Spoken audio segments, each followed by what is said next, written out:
Awesome, great, glorious day it is. This is the day the Lord has made, and indeed we shall rejoice and be glad in it. Welcome to yet another exciting episode of the Umubanga podcast, where we aim to inform, transform, and inspire unto greater works, the great works of Jesus Christ. Our guest today, ladies and gentlemen, is a generational blessing and senior pastor of the Bread of Life Church, Kaumbe branch. From the title, you have an idea of whom we are hosting.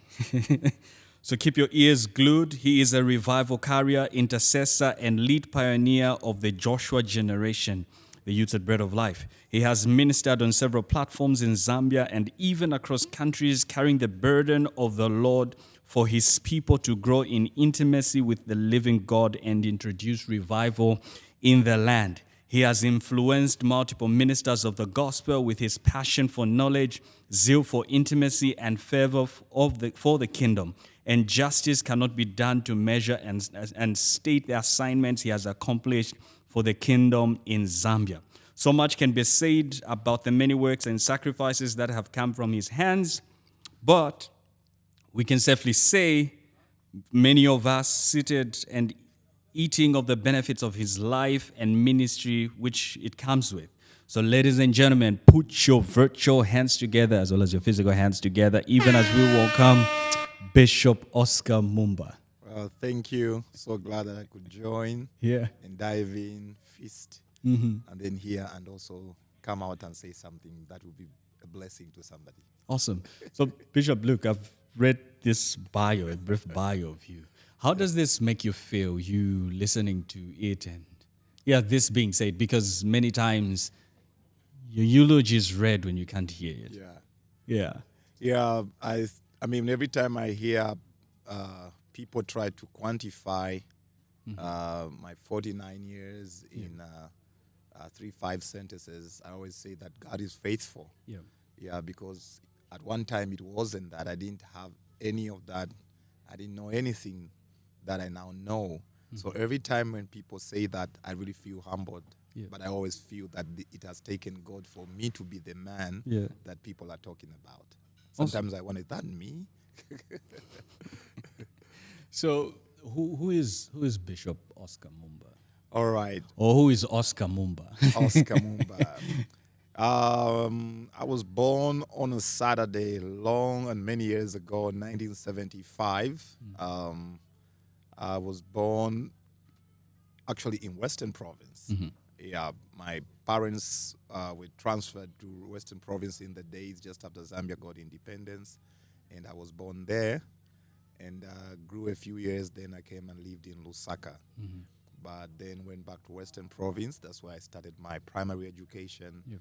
I went to for my secondary education, and it was from that point, I believe, I began to have an encounter. But I must say, I love always to bring my identity by also bringing my family into the perspective. I come from a family of 7, 4 guys and 3 girls. I'm the 5th born.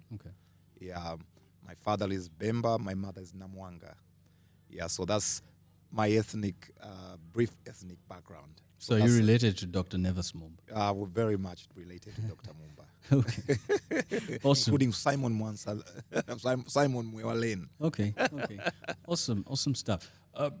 Bishop, as you say, in a family of 7, walk us through your upbringing, your growing up. Did you grow up in a Christian household?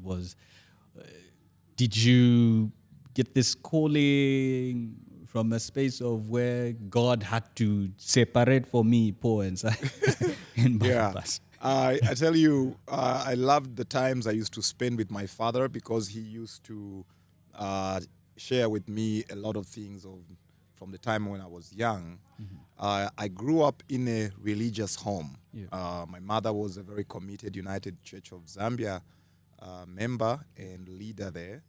And now there's something that had happened the day that I was born. My father was in a bar. He was in a pub. That Saturday he was drinking. And then it was the days when we had no cell phones, even the landlines. That then in the 70s, you had no landline. So my father was in the pub and he was drinking.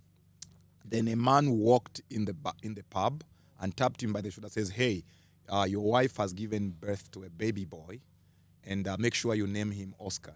So my father got startled because my mother he knew my mother was at the hospital, but she didn't look like she was anywhere nearby to give birth. Yeah. So this man tells him that, name him Oscar, and the man walks out. So when my father was trying to get details, he leaves his beer on the bar table, on the bar table, Yeah. and rushes to go get details from the man. And he looks outside, the man is not there.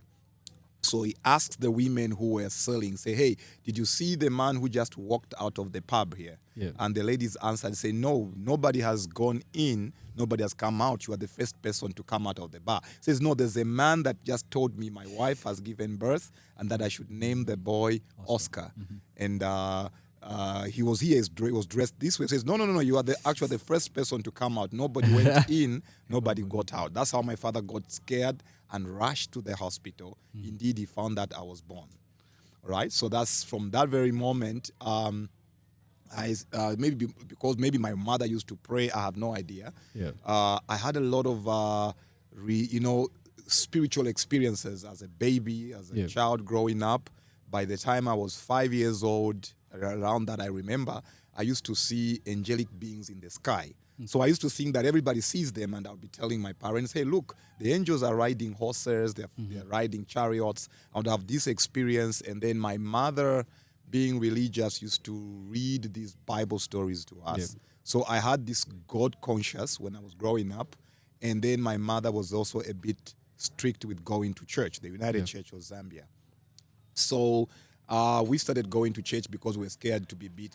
We were going to be beaten if you didn't go to church. Yeah. So these encounters, and then there's something that happened when I was in my sixth or seventh grade. I had a dream of the last days, and it was very funny and scary because the way I was dressed when I went to bed, that's the way I saw myself in the dream. And then the last trumpet came, and there was this transparent layer that kind of came from the earth and picked everybody, and I remained. So I got scared, and that week I went to the Seventh-day Adventist Church because we used to have the book, Ellen G. White's books in our homes. So the end time, desires of ages. So so that took me to the seventh day, but I kind of was switched off, so I only went there once. But then when I got to my 8th grade, 1990, I used to go to this youth as a church, and there was a Christian headmaster there. And he would come to the church and he would be preaching. And then as he was preaching one day, I heard him say, imagine, an experience where, when you're very religious, it's like everything that people say, it. So they're talking about Jesus, they're talking about God, you're not responding. But then when he mentioned that those days, his friend, Reverend Joy Makando, I was confused. I was shocked. I felt like, wait a minute, I think there's never Mumba. Who's Joy Makando? Why am I interested in somebody I don't even know? So it was from that experience that I now started seeking the new birth experience. And then my friend went to Bread of Life. He attended the service because Bread of Life was a Baptist that experienced a revival. So he went there, and when he came back, we were at a boarding school. He had this experience, and I said, I want that experience. I want it. So by 1992, that's how I got saved. And then from 1992, I only had one desire in my heart to this day, and my desire was, I want to be like Bishop Imakando. So that's what triggered, I believe. So your journey with Bishop Imakando held back as far as what, 32? 90, around that, 32 years. Yeah. That's how long I've been with the man. He led me to the Lord. He's everything. He led me to the Lord. He married me. He did everything. So I only know Bishop Imakando as my pastor. Before I ever had a crush on a girl, I loved Bishop Imakando because I was 15 years old, around 14, 15 years old when I got saved. Okay. So, look, our parents do get to have different dreams, visions for children.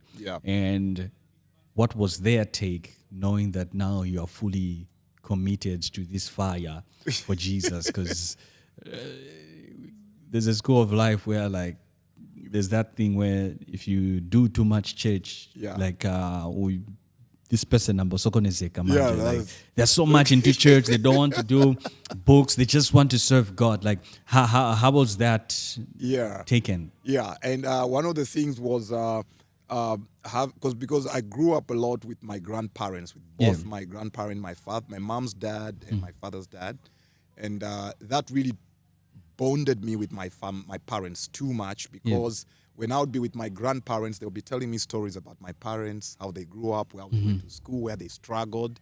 So when my grandfather, my dad's father, would tell me about how he struggled to raise his kids and pay their school fees, how my father dropped out of school to pay fees for his siblings, I developed this kind of academic desire.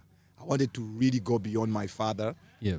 So my father was an auto mechanic. He was both hydro mechanic and auto mechanic, and also refrigerator at certificate level. Okay. And so he would fix fridges, cars, just electrical things. And then he took me in and began to train me as an engineer, an electrical engineer, and partly an auto mechanic. So I knew basic mechanic. I know the entire car engine. I knew because my father would tell, a car, the days of the carburetor, the car is driving into our yard, he would tell you what's wrong with it, and would switch off the car, and then you go straight, no apparatus to check. So I was intrigued, and then I had this engineering kind of desire. And then in our days, were days of simple radios, we'd make a radio and so forth. So I developed this desire to be an engineer. So my father began to push me to engineering, and my mother also pushed me into more of a studious person. Bought me books and took me to the library, and I was set to be an engineer. So I was really working hard at school, doing really well. Really, I was telling my friend that, you see, my parents beat me so hard that I was scared to fail. So I ended up going up, and I was in the earliest class, what we used to call the pure sciences in our days. So they bring the guys that are the intelligent guys, they put them in one class. So we were in that class. I was in a class where if you get 90%, you have failed. So it was from that background. Now I had pushed this academic lifestyle. Then by grade 12, I wanted to be a pastor. Not really that I was sensing the call, but I felt like it was the right thing to do. But then my parents talked me and told me, one, you are too young, and you see, you got this vision, this dream that we want you to be. They didn't read the writings of Paul. So it was that background that I listened when my parents told me, 1994, because I've been sent my application to Carnegie Bible and Victory Ministries, because I was hanging around, Bible school people, so I wanted to go there. I didn't really sense the call, but it was just a good thing that I thought I should do. But then knowing what my parents wanted, and also I loved that in stuff. So I pursued engineering, and I went to CBU, and first I went to Zamtel College, then I went to CBU to study telecommunication engineering. Okay. Yeah. So now the problem came. You could imagine, you have gone this high, and I got a job. I was working very well. Then I wanted to be a pastor. My goodness. So my parents came in and said, no, you got to tone down. Okay. So at what point did you desire to just go into it full time? So in this whole instance, you're still serving under Bishop Joey Makondo. Yes, I was serving. I was actually serving. I started serving in Bread of Life as a security guard. Okay. So when I completed school, I didn't know what to do, but I said, wow, nobody looks after the church. So I became a security guard of the church. So from Which there, one? The Emmausdale one? No, then Mongu. I went to Mongu Church first, because I was in Emmausdale, then I went to Mongu. So I served as a guard there for about a year. Then I graduated. I became the janitor. So I'm the guy that used to clean the toilets. And I would clean the church, clean the toilets for almost 2-3 years. Okay. And then from there I became a church deacon. became a church elder. Like I became a youth leader, chief intercessor, church treasurer. I was doing anything that I needed to do. A worship leader, keyboard player, and usher for 3 days. Yeah, that's a story for another day. Yeah. So I was serving very, very actively. I was actually planting churches. I was planting churches in Western Province. I planted Siavonga Church. And this period, I think from 1995 to 2002, I lived in Lusaka, the Copper Belt, to and forth. So I was in the Ndola Church as a cell leader. I was also the youth chairman there. I was also in the Kitwe Church as an elder there. And then I was also living in Lusaka. So I don't have a fixed memory of where I really lived, because I would live in Kitwe, Ndola, Lusaka, Mongo. Kitwe for almost 7 years. Yeah. So I have this Kopala, Lusaka, and Kwahai mentality. So now, when I finally said, let me go into full-time ministry, was 2004. 2004, I had an experience. Because I love to pray. I love to spend my mentor. I had a very powerful mentor. He's gone now. His name is Reverend Patrick Sumushi. Yeah. So he's the man that really taught me how to be an effective Christian. He taught me literally everything on one-on-one. All the mentorship I do, I learned it from that man. He taught me, he put me on a very powerful program where he made me read 2 books every 30 days. Okay. And it was a must. I needed to report at his house, and we would pray in tongues for 1 hour. And we did all these things, and I really transformed quickly. So 2004, I began to feel a little bit different. And I was working now. By then, I was back in Lusaka. Yeah. And began to pray. I had an experience because I prayed and fasted for about 21 days. I had an out-of-body experience. And when I broke that fast, I lost all the desire for personal success. I was getting money that everybody wanted. I had the best job in the world. I was the supervisor in the international gateway. My workmates were the people from other countries. When I wake up, I test the net. I test links, DTIs, interfaces, connections, signaling from one country after the other. 100, 150 nations. My job was really interesting because I was now this guy living his professional dream was really fulfilled. My software engineering was what I needed, and we were coming at the boom of technology. Yes, the mobile phone was just the thing of the day, in those days we were merging analog and digital.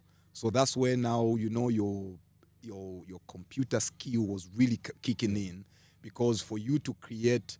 That was the period of Celtel. Yeah, Celtel. Telecell as well. Telecell. And then for them to make calls, they needed to use Zamtel. Yeah. So they came with advanced equipment. We had absolute equipment. So we had to write program that would interface with these guys, because all the calls were coming through Zamtel. Yeah. So if you say you wanted to roam, we needed to write a program for you. Your phone would be written in Zamtel, then you can roam in another country. And when they changed numbers, we'll do what we used to call office data programming, which was just subscriber data management. Okay. So that's what we used to do. And I just lost the desire. I wasn't interested. I was getting money where my overtime and allowances would pay all my bills before my salary. If we held an event at Bread of Life, I was with the youths, I would pay the entire camp meeting from my pocket with change. But I wasn't interested. So Zamtel then picked me because I was coming out as the best employee, best engineer employee continuously. Okay. Because I had all these things that I was breakthrough stuff that I was doing. And they promoted me, and they gave me a promotion, told me you will now be the supervisor. The day that I was promoted, the very day I was given a letter of promotion is the day I resigned. Now, you need to know that now they've given me a promotion. I have a letter that says you've been promoted. This is your new salary grade. That's the day I wrote a letter say I have resigned. Number 2, I was picked to go study Huawei technology in Japan, because we used to use what we used to call the Near Sigma exchanges, and I had what we used to call the Nippon electronic systems, the old one. So I was one of the experts in that. So the new system was more Japanese. So I was the guy, and I was supposed to go to Switzerland, and they gave us the letters, and I said, I'm going nowhere. I have resigned. Okay. So who did you consult? All right, yeah. So the first person I consulted was the man who mentored me for 9 years, Reverend Simushi. I told him, I said, hey, listen, I think my time has come. There was a lot of things, it's just time that happened in that period. So I called Reverend Simushi. He said, would you come here? So I traveled to Mungu. We had a conversation. He says, you just have to step out. So I came back, then I went to consult my immediate pastor, Pastor Frank Mulenga, who was my area pastor. So I told him, he says, I think we believe, because they would tell me that, I was an elder. He says, whenever you give announcements, it's like you're preaching. You're more of a pastor than just an elder. Because what I used to do is when they asked me to give announcements in church, I would fast. And I would pray the whole night. That even when I'm telling people the Chivesas have lost a son, people feel the presence of God. So I used to have this. So they would say that I need to go to full time. So I consulted Pastor Frank. Then when these people, I consulted about 4 people. But then I also made a mistake. I consulted about 34 people in the church. 32 told me you are making a mistake. Only 2 people told me to go ahead. It sounds like Micaiah the prophet. Yeah. King, you go win. Yeah. And then Micaiah shows up, and then the king says, you always say the negative. Yeah, that was what happened. And then I went to Bishop Imakando finally. And I told him, say, sir, I need, this is what I want to do. Yeah. And then he said, I've actually been praying for you. I mean, the coal was burning, but then Bishop Imakando says, now that you've told me, let's wait, now let's pray. Now imagine I am burning, and then he says, let's wait. We waited for 3 months.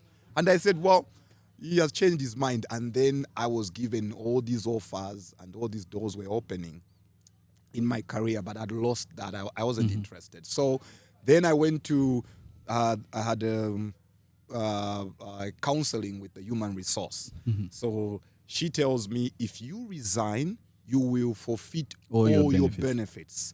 And that time, my goodness, they showed me my benefits. My total benefit was 150 million kwacha. That time, 150. It says, this is how much you forfeit should you resign, because you are terminating the part of the contract, and you have not reached the time of early retirement, and you're not retiring on medical ground. Yeah. I just answered her, says, you can keep it. I don't need it. And she said, what? I said, I don't need it. You can keep it. And I walked out of Zamtel with 0. And I went to take a job that was paying me 1/4 of my salary. So I was excited. 1st January 2006, man, the greatest day. And then all hell broke loose. My landlord kicked me out of the house. My family was, my goodness, they thought I was crazy. Then, from there, that's how I became a pastor, 2006, January 1.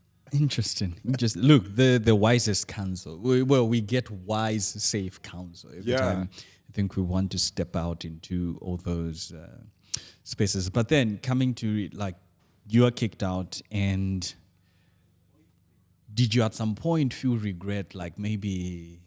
Yeah, it was just confusion in my head, like I don't know what was happening. Yeah, I was, oh man, the devil is crafty, because I went through some serious rejection. I became a squatter. I was being kept by one of the pastors.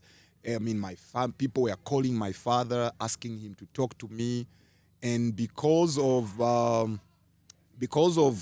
how I knew my job, and the integrity, the testimony I had at work.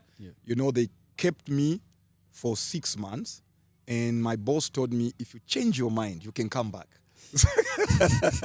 So then it was also the year of elections, I think Mwanawasa's elections. Yes, So now there was a system that Zamtel had. It was called the Meta Contra Rulo. It was a Swedish Ericsson system. It was, when you're dealing with telecommunication and even just engineering, there's electrical, mechanical, then pure electronics, then digital, and then software. Yeah. So now I was schooled I knew the electrical mechanical stuff and the electrical analog systems, digital systems, the entire smart systems. I knew that in one person.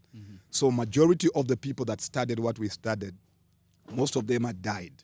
Yeah. So when the elections came, it was the peak of the internet, and I was among the few internet experts. So the guys that knew really how to do the dial-up, those days it was dial-up, used the modem to connect to the internet. Yeah. But then also how to convert a digital signal into an electrical mechanical. I knew exactly how to manipulate an integrated circuit, what we call an IC.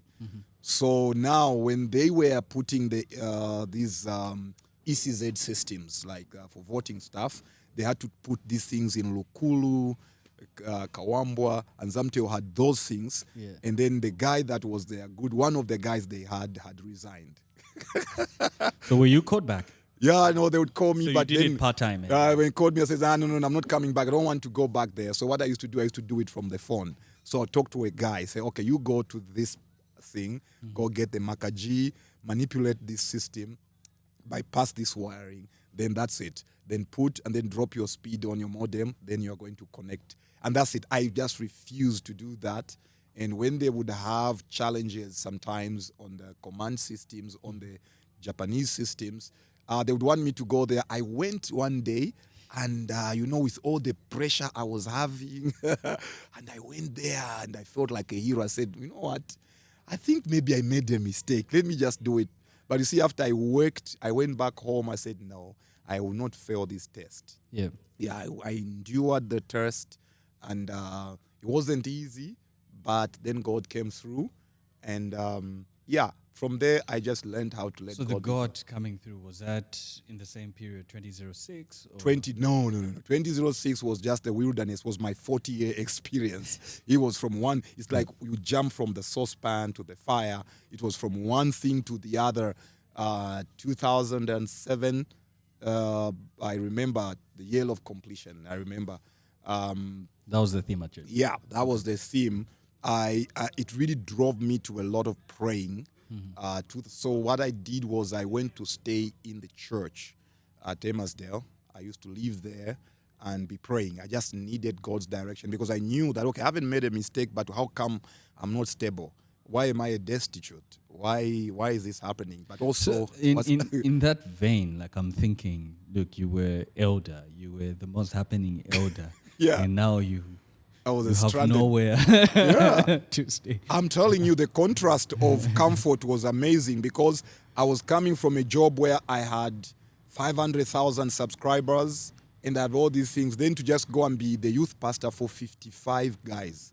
So I had these guys, they were 55, and they were the modern youth, the TBN kind of people. But I was grounded as this biblical, jumping out of the pages of the Bible kind of Christian. So I wanted them to fast. I wanted them to do what, but they didn't like that. But we started. So that is one area where I kind of saw success because I took over a youth group with 55 guys. Yeah. So then I said, okay, listen, this is what I'm going to do with you. I feel I need direction. This is how we are going to do church. Now, there's a lot that I've skipped. I think you've been with Pastor Osagi. Yes. Pastor Osagi and I met in a place just at the time I was answering the call. Yeah. So we were invited by Sunday school kids. So, you are excited, you're a minister, and my first speaking engagement, I was invited by Sunday school. We went to this place, these 7 years to 14-year kids are having some kind of a camp. And we went there, and they don't know how to host you. So they put us in a room without power, and it was right opposite, it was face to face with the toilet. So the toilet was right here, and we were sleeping here, no power. And we're just the two of us with Pastor Osagi. And I think that's where our friendship really was cemented. And when I was there, both of us were seeking the direction. That's when God told me very clear, I want you to go and build a church among the youths after the order of the book of Acts. Teach them everything that the apostles taught the saints, and I'll be with you. Then I came back, and then I told the guys, well, all the nonsense we were doing, we stop. No more picnic, no more drama, no more Kirk Franklin. We are just going to do church. And Kirk Franklin was a revolution. Yeah, but, there was always that entertainment appeal, and also kind of tagging a person as a young person. Yes. So I took out anything that I felt was social priming to a person, making a person feel I'm young, and replaced it with everything that made a person feel I'm a Christian. So I brought in prayer, evangelism, memorizing scripture. I tell you, in exactly 90 days, 55 became 600. It just swelled to 600. I thought you'd say 55 became 5. Oh, like 55. The Jesus arrangement. So it went from 55 to 25, then it just grew to 600, 1,200. It just exploded, and that gave me a new, all right, now I think I know what I'm supposed to do. I think this youth ministry is my direction and an emphasis on revival. And I stayed consistent with that. And then I began to see God opening doors, God teaching me here and there. So in that place of serving, you being youth pastor at church, so were you given an allowance or some sort? Yeah, I was given an allowance. The allowance was a quota, was enough to pay my rentals. But one of the things about a heart won by Christ, the moment I answered the call, I immediately felt that ministry is not my personal success, but how I am according to God's expectation of me. What am I becoming as God wants me? So I didn't feel that I was getting little money, because I was given an allowance, I was also given targets to achieve. I remember the first 2 years I didn't meet my targets. And then when we're doing our evaluation, they said, hey, listen, you didn't meet your administrative targets. As such, we will not increase your allowance, but we'll just increase your weekly ministry things. We'll give you 100 kwacha. I didn't feel anything. I didn't even feel. I didn't wonder, why are they even talking about this? There are people who are in ministry and they don't even have anything. I didn't come to get money. I came to serve the Lord. I stayed. So I stayed with that money. With getting less, it didn't mean anything. How much I got, whether I would pay my bills or what, it didn't mean anything. Because there was a time where I was actually getting 135 kwacha. Okay. Well, look, you come out, you introduce this radical approach to the youth ministry. Yeah. I do understand that there are always people who are did you receive some sort of backlash? No, why are you doing this? We're supposed to be engaging, enjoy your youth while you're still young. We're supposed to be cool. We're supposed to appeal to the younger generation. Did you face backlash? Oh, yeah, I did. Heavy. I remember because I was the 8th youth pastor. So to bring the paradigm that I brought. It's a new beginning. Oh, my word. They were counseling me. They would come and sit with me and says, you don't know what you are doing. I look at the guy. The guy is a grade 12 guy. He's telling me, he says, you don't know what you're doing. I says, listen, let's follow the Bible. No, young people, we want fun. And then parents, leaders would complain. No, the youths are just praying. The youths are just reading the Bible. They need to have fun. And I said, listen, they've got Monday to Friday to have all the fun they want. Mm-hmm. When they come to be with me, they should have had all the fun. And when we are here, we do what needs to be done as a church. So I had all this, and I had people who had served as youth leaders coming from other parts of Bread of Life. And when they found what I was doing, they would criticize it. There was one guy that even split the youths into two. Telling them this is wrong, this is wrong, this is wrong. And some people bought into him. But I stood my ground and just continued faithfully to teach the young people what it really meant to love Jesus and follow him. And many of them don't regret having been in those places. If you were in one of those, because I told them for the next 10 years, we will fast every form of entertainment. There will be no poetry. There will be no drama. We will replace poetry with prophecy, games. Our games was you memorize the whole Bible, or you memorize books. We're memorizing books of the Bible, and you win a prize. Yeah. We'll give you like those days 3 million, or we say we'll pay your school fees till you graduate. So those were the games we were playing. Yeah. And the kids bought into it, and you find these guys could speak the Bible from verse, word for word, from chapter 1 to the end. So those were the things we did for 10 years, from 2006 to 2016. So it was after 2016 that we began to lighten a little bit. Do you want a revolution? Yeah. By that time now, I told, let's now have Kid Franklin. They said no, because we were only listening to Bethel, I Hope, Worship Central, Worship Mob, and really deep worship, bridegroom worship, and very rich. We used to have what we used to call divine visitation, and overnight every Friday, and it would pack. That's what all they needed, and lives were being changed. Schools. I remember one time I was invited as the youth pastor to do, first year orientation at the University of Zambia. Yeah. And it says, well, we need to teach, we need a pastor, to come and do an orientation. So they picked the right pastor. So they picked on me. And I went there, and I prayed myself up. I was fasted, and I was ready. So they said, well, we don't want to offend the pastor. So they had Mozegeta, Sister D, and all these secular artists. And they had a stage with smoke and a DJ mixing beats. And so when I went there, they wanted to please me. So they played some Ephraim music in the background, say, well, we want to get the party roaring. Let's welcome the pastor from Bread of Life, Pastor Mumba. Well, they were cheering. They had no idea what was about to happen. And they gave me 10 minutes. And I shared the gospel 10 minutes. Then I asked, how many want to receive Jesus? Almost the whole crowd.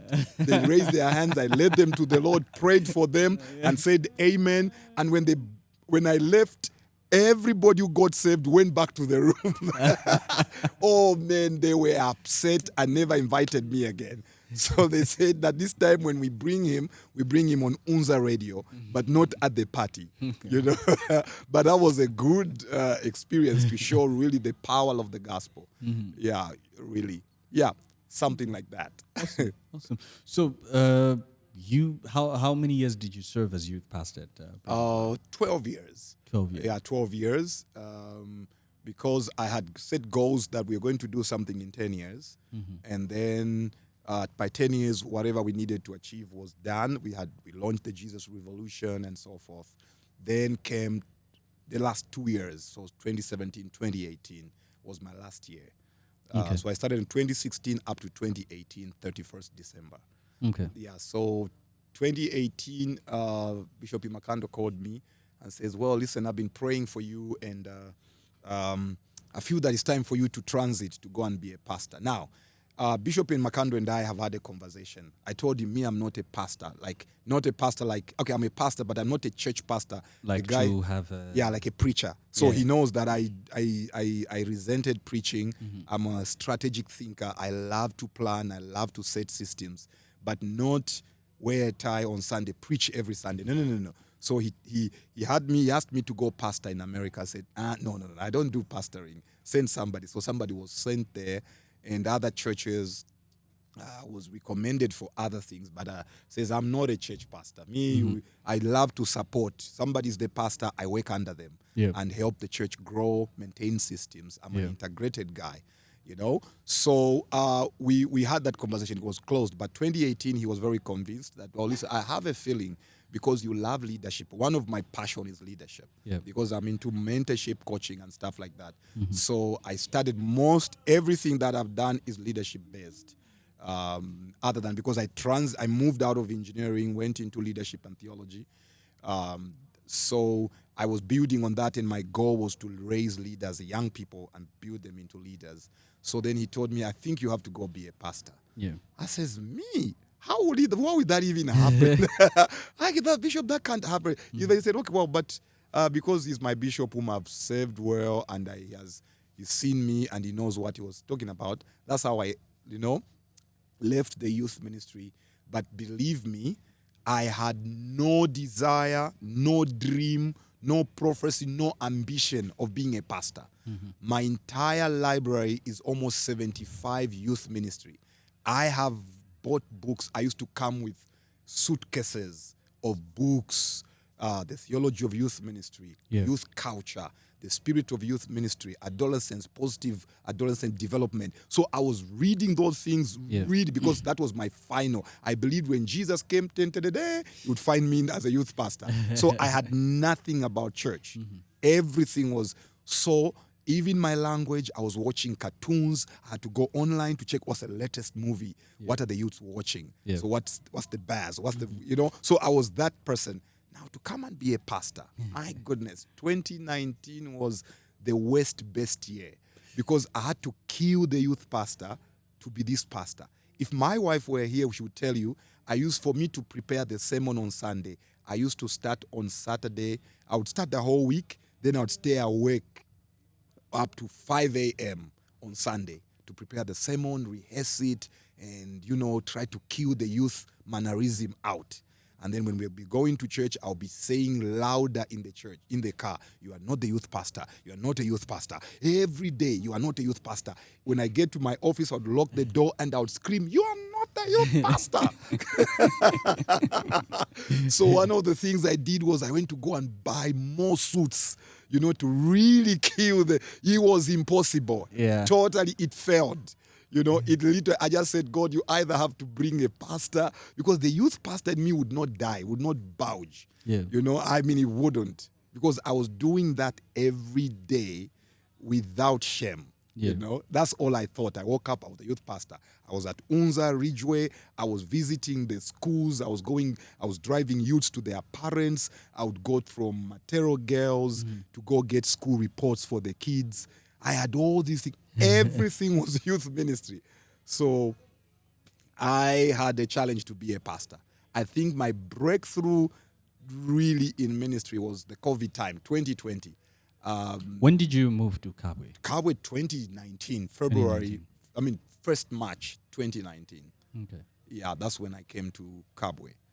Yeah, so from 2019 to now, it's been a journey of learning. It's really a lot of learning. I had to change my library. I had to now re-buy books, read something, bring in a new philosophy of thought. To be the pastor that I'm supposed to be. Okay. You spoke of your wife. When did you marry? I met my wife 2007. I knew her 2007. I saw her 2006. I knew her 2007. And I married her 2008. So what had happened was I was talking to her. I was working first. I wasn't working. I was at Zamtel, and a woman called me, and she started shouting at me. She was shouting at me and saying all these nasty things. And, I was so broken, and I made up my mind. I says, you know what? I won't get close to women. Women are just dangerous for a minister. That's what I just said to myself. So when I just hung my phone, the man who was leading the youth was Dr. Koa, the medical doctor. So he called me and says, hey, escort me to Evelyn Horn. I'm praying for the new leadership, new youth leadership. And I was going sulky, very depressed. The woman has just given me everything she wants. She's told me off. And I was upset and depressed. So we went to Evelyn Horn. I wasn't even listening to the sermon. So then, deep in thoughts. I was just trying to heal. Then the person who was preaching now calls the leaders. And then he calls my wife. And all of a sudden, I feel like I woke up. And when I saw her, I just feel like, women are good. So I came from this notion of women are bad to women are very good. So, and what I would do now, because I was pursuing her, I would call for her to check, how is the fellowship at Evelyn Horn? The Evelyn Horn fellowship was the most visited. As youth pastor, I was always going there to check on the souls so that we can encourage them. It grew. Immediately she said yes, I stopped going there. Mission accomplished. Yeah, mission accomplished. And the next year, she was my wife. Okay. Yeah, that was how we met. Yeah. It was love at first sight. When we started talking, it took me 1 week. I told her I want to marry you. I didn't know how to propose girls. So this one you didn't pray and fast. No, there was nothing. Separate I for already, me, like- I just told her, and I was from a copper. Since I'm from the copper belt, the Caponia side, then I could tell my when they fire and they kukupa. There was no romantic word. My wife even reminds me, but you, who proposes a woman like that? I said, me. That's how I roll, Since I haven't had the experience to propose too many girls, so I just knew, just I love you, I want to marry you. Yeah. I says, who says things? I says, that's how I say. So do you want or not? So he just said, okay, let me think about it. I said, so what have you been thinking all these years? We've been talking, but women say yes by saying no. Yeah. Okay. Bishop, look, you married, and there are many people right now who are about to settle down or thinking of settling down. Did your wife buy into your vision? Because look, you were coming from this space of success. You made great strides in your professional space, and now you go full-time into ministry. Did you get the massive support and response? Yeah. My wife, when we were dating, we made sure that was something we threw into the table. We said, well, listen, this is who I am, and this is what I want to do. So are you ready to be in ministry? She said, well, I've also had this burden calling that I feel I have, but I didn't know how it was going to happen. Whatever you are the person I feel that I will spend the rest of my life with. So if you're a pastor, if you are into ministry, I'm going to be with you. I'll support you. I remember we were driving along Addis Ababa Drive, and I was looking at her, and then I said, hey, listen, I want to ask you a question. Who do you want to be a husband? What do you want? Who are you marrying? Are you marrying a pastor? Do you want to marry a pastor or a man of God? Then she said, I want to marry a man of God, not a pastor. I said, oh, nice. Okay. That's good. That's very good. So you should see that as we go. So that became our point of conversation. Yeah. I remember 2011, I went on a 1-year fast. So I needed to go tell my wife that I'm going to fast for 1 year. So I called her and said, hey, listen, you remember that time we were at Sababa Drive? He said, yes. You said you didn't want to marry a pastor but a man of God. He said, yes. Good. The God of that man has told the man to go on a year's fast. Say, well, if that's what God has said, then you go for it. I said, great. So are you going to support me? Say, why, good. So I said, okay, this is what you're going to do in this house for the next 1 year. You should not prepare breakfast, lunch. And the meal you're only going to give me is just going to be avocado and peanuts and cornflakes. Then you make a mash, and that's what I'll be eating for the next 365. She said, well, as long as you don't die, I will do it for you. So, and she supported me, helped me throughout that process. I was praying. And remind you when you were about to stop. Huh? Yes. So if I'm trying to eat, if I wake up, say, is breakfast ready? For who? But she helped me, and she would join some of the days, and I prayed through that time. She supported me. Everything that I did, my wife has been a strong pillar, So when a person is looking for somebody to settle with, you should not promote your aspiration. You don't superimpose them. You need to bring them alongside. They need to be told what is at stake. Are they ready to go for that? And if they are ready, if they understand who you will be, then carry them along. But if they feel they are not keyed or wired for that, I feel you don't have to look down on them. You need to honor them because they may not know exactly the risks that are required, that are going to be encountered if they followed you. Yeah.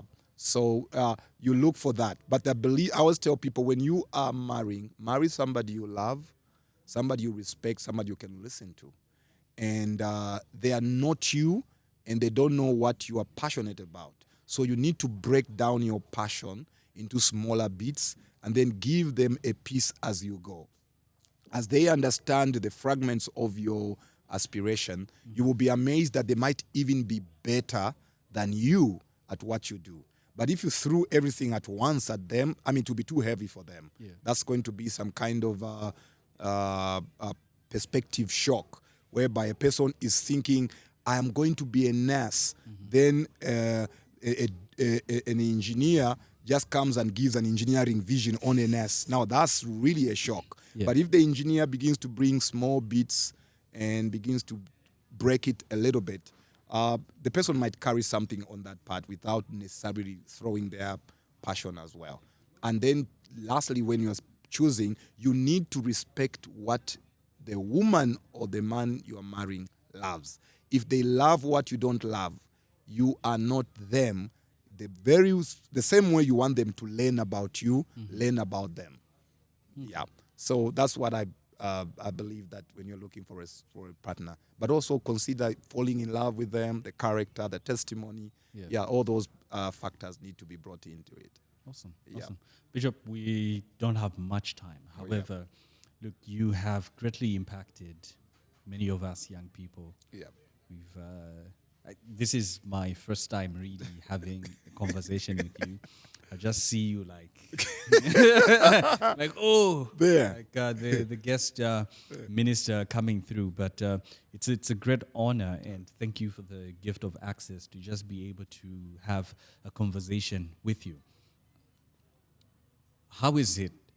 You in the earlier conversations you mentioned that you didn't want to be a pastor, and now a title of bishop was bestowed on you. How has that been? So let me tell you something that I learned from my mentor, how I processed titles. Remember I said I was a security guard, and Yes. I was a janitor, I was a treasurer and a deacon. Yeah. So my mentor used to tell me every title has a function, and the input you have determines how much it discharges. Yes. So you can have a title, as long as your input, your intake to it is less, it will just be a title. But if you take so much in line with your title, you're going to have a powerful output. So when I was a deacon, I started reading the Bible, and I used to read 10 chapters every day. So when I did that, I would have these challenges, and my mentor would tell me, hey, look at the deacons of the Bible. Yeah. They were raising the dead. Yeah. So that's the deacon you should be. So I would read the Bible, and I would pray, and I would do that. And to God's honor, I prayed for a dead person when I was a deacon, and I was 21 years old, and the man was 45 years old, and he had died in a house. So I went to pray. I didn't know I was a worship leader, so I prayed for him, and he came back to life.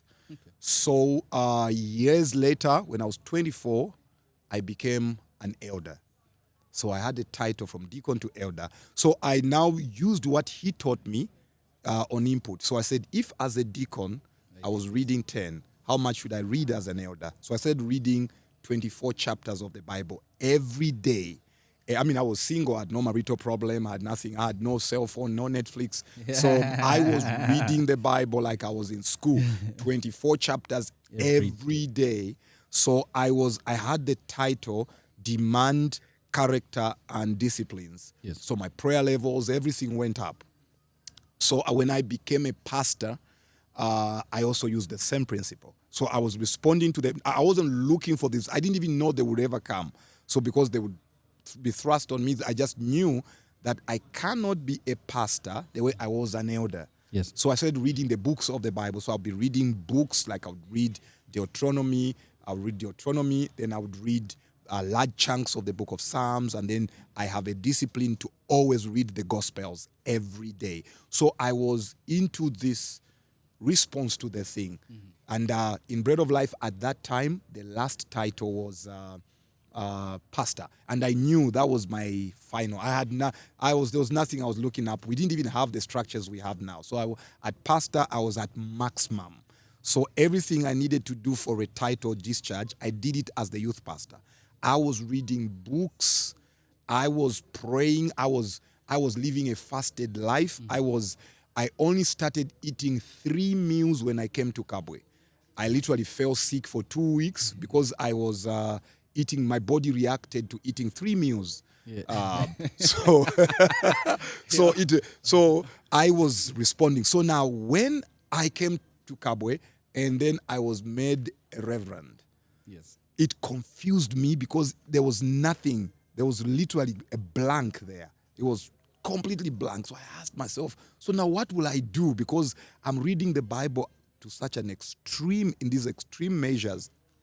What should I do different? Because, I mean, the time won't be there for me to start reading 100 chapters. Yeah. So I started just cutting the time on how long I finished reading the Bible. So I was responding to the title as it came.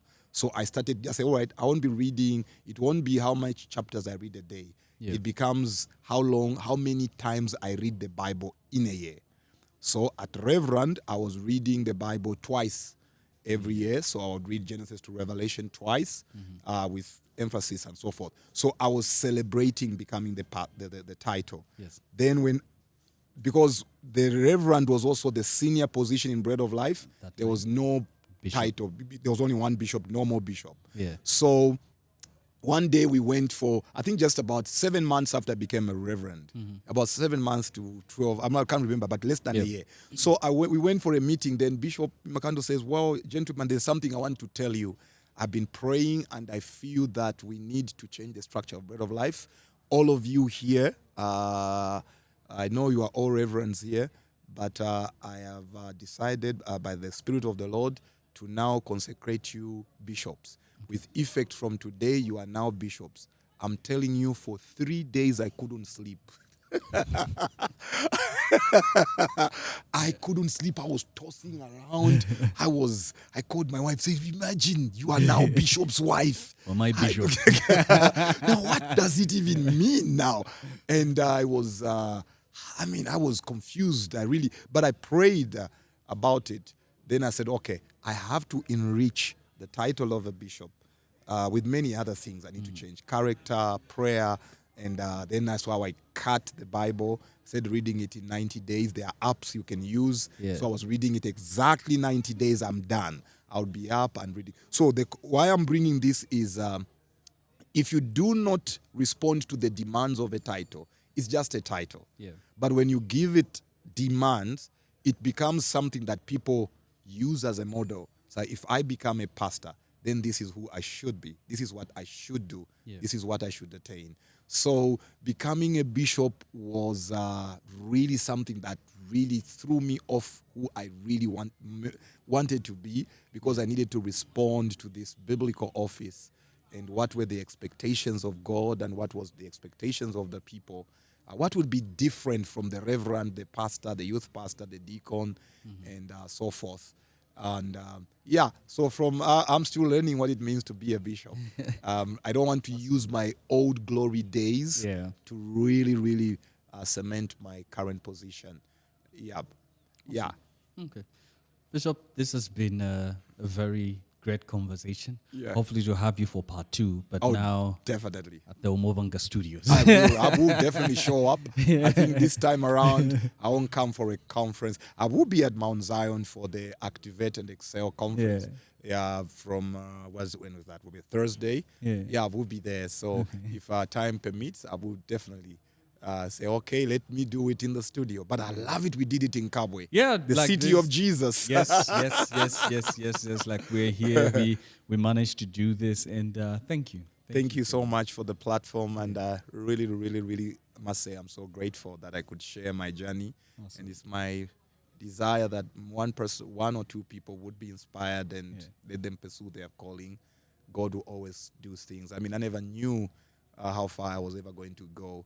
And one thing I didn't tell you was when I was a youth pastor, one of the greatest time where I saw that if you faithfully follow God, God will use you, was when I went to the States in 2018, and I was a guest speaker, and I was preaching with Bill Johnson. I think you know Bill Johnson and Bethel. Yes. Yeah, and Randy Clark. And these are giants whose books I was just reading. Yeah. And I was the guy that was opening the conference and closing the conference. Oh, wow. You know, and I then spoke to 36 mega church pastors. These are all white people. You know, when I went back, I went to my room. God told me, if you are faithful, I will make the world your inheritance. You know, that really humbled me, and I knew that whatever you are, serve God with all diligence. Yes. The Lord will give you the world as a vineyard. I mean, I've been to 30 countries preaching Jesus. Praise the Lord. Taking Jesus everywhere. Yeah, sure. Thank you so much. Awesome. Thank you. Ladies and gentlemen, hopefully you have enjoyed this podcast episode. A special thank you to Pastor Josh from House of Destiny right here in Kaumbe for making this possible. Coming here because of Zesco at, what's this place? Cafe Choconella. Choconella. Yeah, so thank you, and special thanks to the Bread of Life media team and Gift. Gift, what's your graphic design company? Pardon? Orange Creative Link. So a special thanks, a special shout out to Pastor Ma. Yeah, so hope to see you on the next episode of the Umubanga podcast. Remember to share, like, and subscribe with your friends and family. I love you, but the good Lord loves you more. Bye-bye.